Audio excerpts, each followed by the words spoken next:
What do you want me to do with my hands during this? Why does this always feel so awkward? Well, if I think about predictions, one truism about supply chain is that your forecast is always wrong.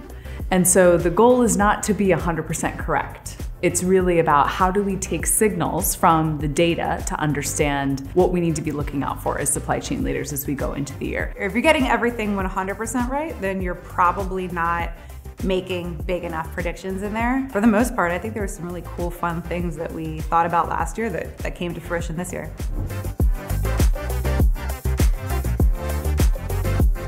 This prediction was right on. In fact, if we look at the specific numbers, we were conservative. People who know how to problem solve are really asking the whys of what the tech is meant to do and what customer outcome you're trying to drive.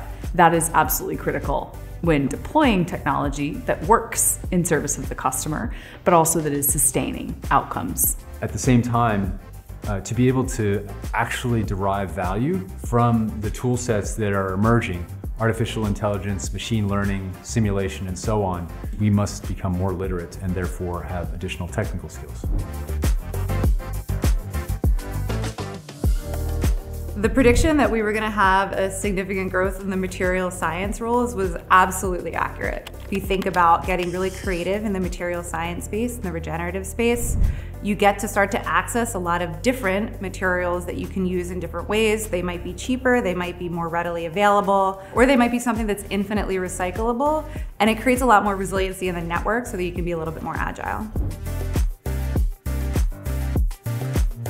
Supply chain roles in Africa, India, and Mexico didn't grow 10x from 2023 to 2024, but it's directionally correct and certainly suggests that what we believe is the case, those roles being based in those countries, I think indicates there is movement in the direction of regionalizing supply chains.